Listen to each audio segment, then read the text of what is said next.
Unified मास बहुत small unit है और 1 U मतलब इतने ग्राम होते हैं। इसको सीधा सीधा आप 1 एवोगैड्रो नंबर लिख सकते हो। फॉर एग्जाम्पल हम जानते हैं मास ऑफ आयरन एटम कितना होता है, तो हम कहते हैं 56 AMU।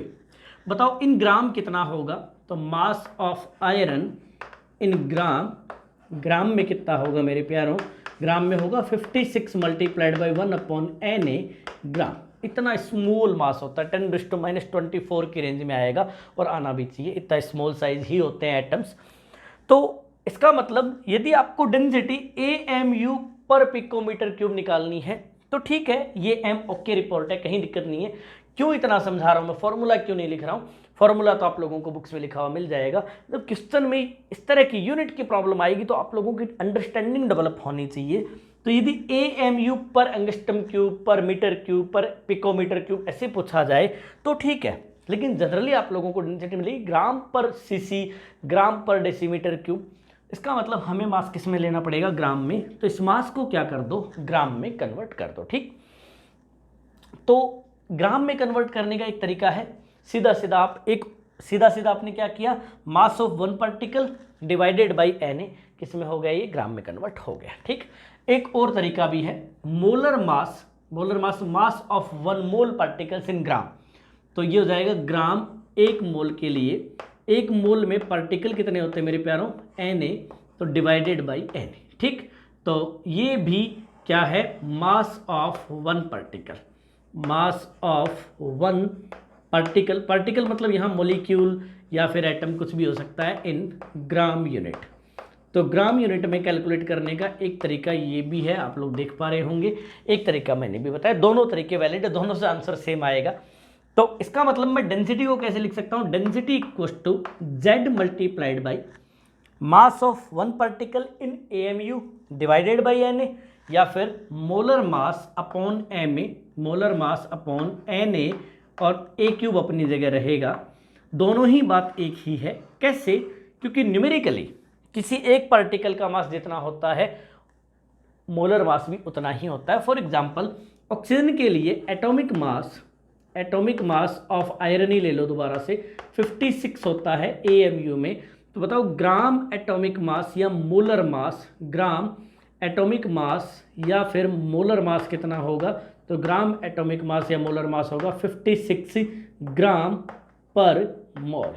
तो numerically molar mass and gram atomic mass या एटॉमिक मास दोनों सेम होते हैं, gram molecular mass and molecular mass same होते हैं। देन इस केस में अब यदि आप A को सेंटीमीटर यूनिट में लेते हो तो डेंसिटी आ जाएगी किसमें, ग्राम पर सीसी, ग्राम पर सेंटीमीटर क्यूब, या आप लोग इसे लिख सकते हो ग्राम पर मिलीलीटर, या आप लोग लिख सकते हो ग्राम पर सीसी मतलब क्यूबिक सेंटीमीटर। तो क्योंकि इसकी यूनिट क्या है, पहले से हमने ग्राम में ले रखा है, ग्राम पर मोल, और A क्यूब यदि आप सेंटीमीटर में A लेंथ लेते हो तो सेंटीमीटर क्यूब, डेसीमीटर में लेते हो तो ग्राम पर डेसीमीटर क्यूब, ग्राम पर लीटर ऐसे हो जाएगा, मीटर में लेते हो तो ग्राम पर मीटर क्यूब, किलोग्राम में लेते हो तो आप लोगों को यहाँ पे M को 10⁻³ से मल्टीप्लाई करना पड़ेगा, ये किलोग्राम में कन्वर्ट हो जाएगा।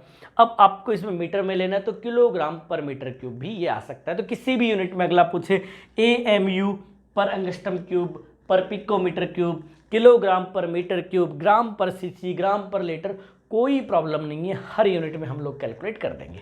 अब न्यूमेरिकल्स को कैसे हैंडल करना है, तो इसके लिए आप लोगों को इसका स्क्रीनशॉट लेना है, फिर हम आगे बढ़ते हैं। और आप कॉपी पेन ले लो फटाफट से, क्योंकि न्यूमेरिकल्स करेंगे तो आप लोगों को समझ में आना चाहिए कैसे हैंडल करना है।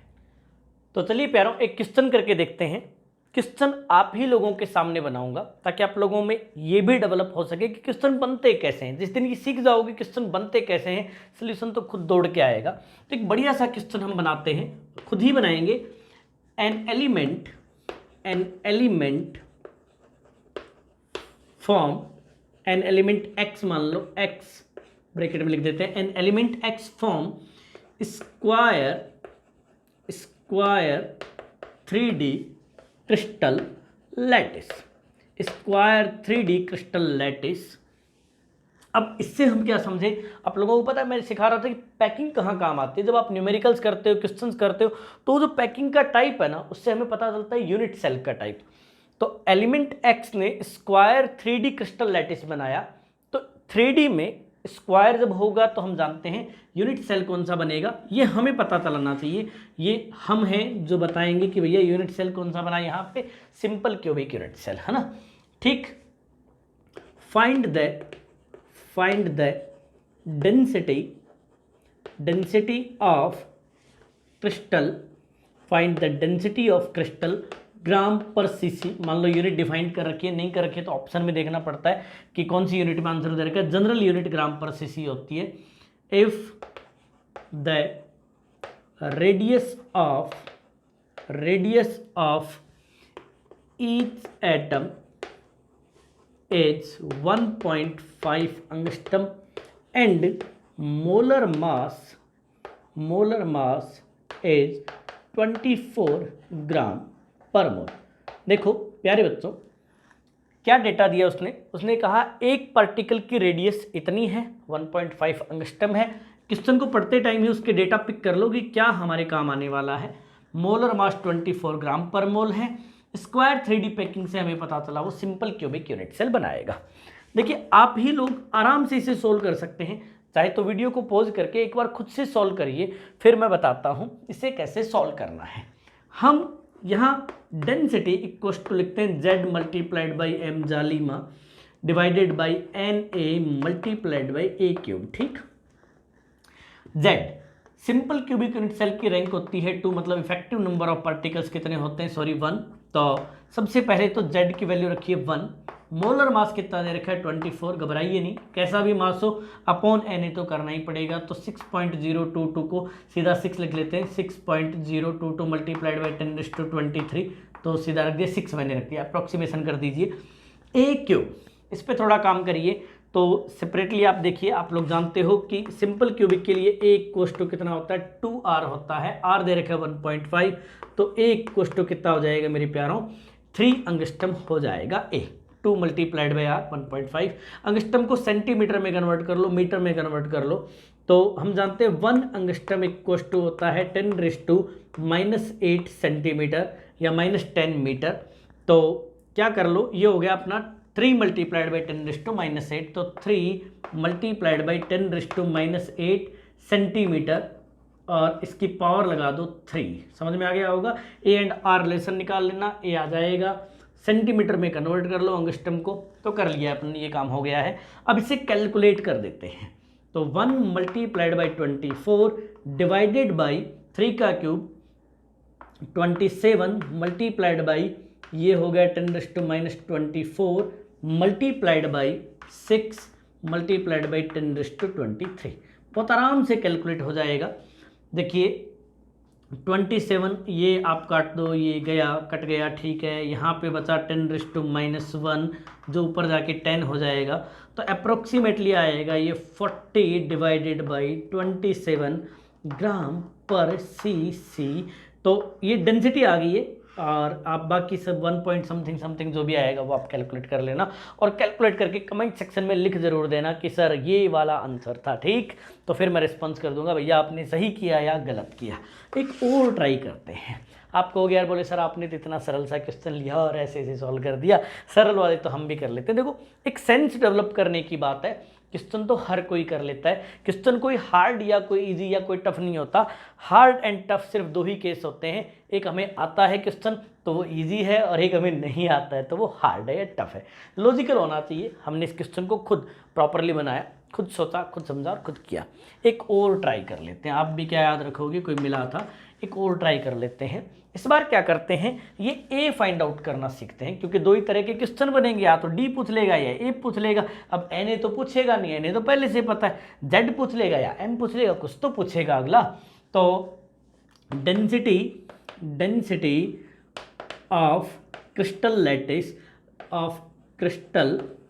Lattice is 1.25 gram per CC, है ना। And the type of crystal is FCC। देखना CCP भी लिखा हुआ मिल सकता है, CCP। मोलर मास, में डेटा लिख देता हूँ, क्वेश्चन की लैंग्वेज आप लोग बाद में सेट कर लेना। डेटा लिख देता हूँ, मोलर मास दे रखा है 40 ग्राम पर मोल। ध्यान से देखते रहना, मैं सिर्फ डेटा लिख रहा हूँ सीधे सीधे। लेटिस CCP टाइप का है, डेंसिटी 1.25 ग्राम पर सीसी है, और मोलर मास है 40। फाइंड द, क्वेश्चन क्या आया, find the radius of particle की रेडियस कितनी है। तो क्वेश्चन ये है, देखो ध्यान से, मैं लैंग्वेज सेट करने में टाइम लग रहा है तो मैं इसको सीधा सीधा लिख रहा हूँ। क्रिस्टल लैटिस है एक सीसीपी टाइप का, उसकी डेंसिटी दे रखी है, मोलर मास दे रखा है, बताओ उसमें स्फेयर जो जिस पार्टिकल ने सीसीपी बनाया है उसके रेडियस क्या है। तो सीधा सीधा सॉल्व कर लेते हैं। देखो 1.25 just equals to ZM, CCP का मतलब होता है CCP cubic close packing unit cell कौन सा बनता है FCC, face centred cubic unit cell, Z होता है 4, ठीक है। M दे रखा है 40 डिवाइडेड बाई वही आपका Na6 मल्टीप्लाइड बाई 10⁻23 लिख दीजिए, मल्टीप्लाइड बाई A क्यूब। तो A क्यूब हम नहीं जानते कितना है, तो यहाँ से A क्यूब फाइंड आउट करना है। तो इस पूरे को जब आप कैलकुलेट कर दोगे तो ये कैलकुलेट कर लेना, ये 3 हो गया और जो भी हो गया, जैसे एक बार लिख देते हैं A cube just equals to 4 multiplied by 40 divided by 6 multiplied by 1.25 multiplied by 10⁻23। ये एक वैल्यू आ गई मेरे प्यारों A क्यूब की। तो A आ जाएगा root cube of this value 4 multiplied by 40 divided by 6 multiplied by 1.25 multiplied by 10⁻23। तो इसकी पावर लगा देनी है 1/3। अब इससे सोल्व करना मैंने सिखाया है, तो पहले क्या कर लो, इसको पूरे को सोल्व कर लो, इनर पार्ट को 10⁻समथिंग को 3 से डिवाइड होने वाली वैल्यू में कन्वर्ट कर लो, उस हिसाब से डेसिमल को सेट कर लो, फिर उसको सॉल्व करना। मैंने एक ट्रिक बता रखी है, उस ट्रिक वाला वीडियो देखना, ट्रिक से सॉल्व करना, इससे आप लोग A फाइंड आउट कर लोगे। अब क्या है, FCC में हमने A एंड R रिलेशन पढ़ा था। FCC में A इक्वल्स टू क्या होता है 2√2R होता है, 2√2R। तो सीधा सीधा आप लोगों को R कैलकुलेट करना है, आप लोग R कैलकुलेट कर लेना और कैलकुलेट करके जो आंसर आए मेरे प्यारों, उस आंसर को आप लोग क्या कर देना, कमेंट सेक्शन में लिख देना। तो मेरे प्यारे बच्चों, डेंसिटी पे मैंने 2 न्यूमेरिकल कराए, अब मैं बढ़िया वाले न्यूमेरिकल्स आप लोगों के लिए एक अलग से सीरीज लेके आ रहा हूँ। और मैंने बताया JEE advanced main and NEET को वहाँ पे सेपरेट करके अलग अलग तीनों की क्वेश्चन की सीरीज लेके आऊँगा।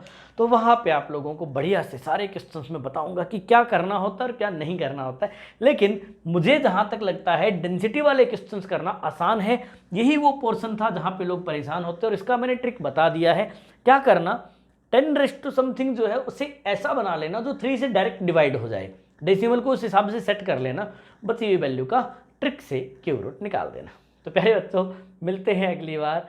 Thank you very much, bye bye, take care, जय हिंद, जय भारत।